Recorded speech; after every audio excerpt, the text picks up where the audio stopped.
ನಮಸ್ಕಾರ ಸ್ನೇಹಿತರೆ, Davanagere one YouTube ಚಾನಲ್ಗೆ ಸ್ವಾಗತ. ನಾನು ಮೊಹಮ್ಮದ್ ಅಮೀನ್. ಸೆಲ್ಫಿ ತೆಗೆದುಕೊಳ್ಳುವ ನೆಪದಲ್ಲಿ ಪತ್ನಿ ಪತಿಯನ್ನು ನದಿಗೆ ತಳ್ಳಿದ ಘಟನೆ ರಾಯಚೂರು ತಾಲೂಕಿನ ಗುರ್ಜಾಪುರದಲ್ಲಿ ನಡೆದಿದೆ. ಕೃಷ್ಣಾ ನದಿಯ ಹತ್ತಿರ ತಾತಪ್ಪ ಎಂಬಾತನನ್ನು ಆತನ ಪತ್ನಿ ಕರೆದುಕೊಂಡು ಹೋಗಿದ್ದಳು. ಸೆಲ್ಫಿ ತೆಗೆದುಕೊಳ್ಳುವ ನೆಪದಲ್ಲಿ ಆಕೆ ಗಂಡನನ್ನು ನದಿಗೆ ತಳ್ಳಿದ್ದಳು. ತಾತಪ್ಪ ಸ್ವಲ್ಪ ದೂರ ಕೊಚ್ಚಿ ಹೋಗಿ ಬಂಡೆಗಳ ಮೇಲೆ ಕುಳಿತುಕೊಂಡಿದ್ದಾನೆ. ಸ್ಥಳೀಯರು ಆತನನ್ನು ರಕ್ಷಿಸಿದ್ದಾರೆ. ಆದರೆ ಪತಿ ಆಕಸ್ಮಿಕವಾಗಿ ನದಿಗೆ ಬಿದ್ದಿದ್ದಾನೆ ಎಂದು ಪತ್ನಿ ಹೇಳುತ್ತಿರುವುದು ಗಮನಾರ್ಹ.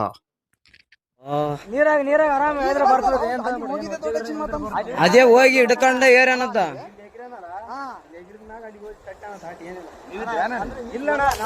ಈಗ ಜಸ್ಟ್ ಬಂದಾರ ಅವರು. ನಾವು ಬಂದ ಮೇಲೆ ಮಸಳುಗಳಾವ ಹಂಗೆ ಅಣ್ಣ. ಮತ್ತೆ ನೀ ಕಾರ್ ಗಂಟೆ ಬಿಡಂಗ ಹಾಕಿ ಬೇಡ ಅದ್ರ ಆರಾಮ್ ಬಾ ಆರಾಮ್ ಬಾ.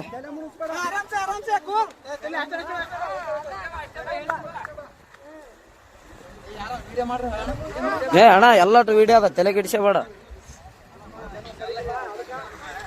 ಎಲ್ಲಾನು ಸಾಕ್ಷಿ ಸಮೇತ ಇರ್ಬೇಕಣ್ಣ ಈಗಿನ ಜನರೇಷನ್.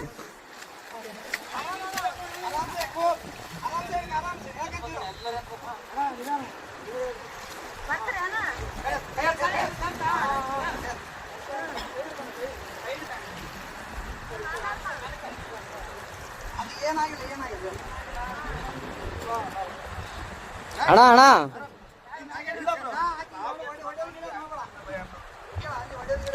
ಒಡೆ ಗಿಡದ್ ಮಾಡಬೇಡ ಅಣ್ಣ.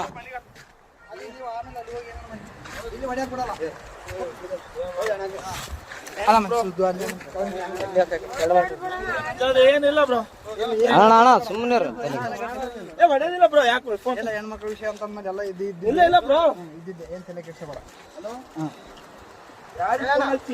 ಅಲ್ಲ ಅಣ್ಣ ಹೆಂಗ್ ಬಿದ್ದಣ್ಣ ಆ ಕಡೆ? ಹಾ ನಂಬಿಕೆ ಇದ್ರು ಬ್ರೋ. ಹೆಂಗ್ ಬಿದ್ದೆ? ಯಾಕೆ ದೂಕಿದ್ರ? ನೀನ್ ಹೇಗಿದ್ದೆ? ಅಕ್ಕೇನೆ ದೂಕ್ಯ ಬ್ರೋ. ಫೋಟೋ ಐತಿ ನಾವಲ್ಲೇ ಯಾವತ್ತು ನಿಂದ್ರಾರಕ್ ನಿಂದ್ರು ಅಲ್ಲ. ಅಲ್ಲ ನೀನು ಹಾ ಏನ್ ನಾನು ಹೊಸ್ತಾಗಿ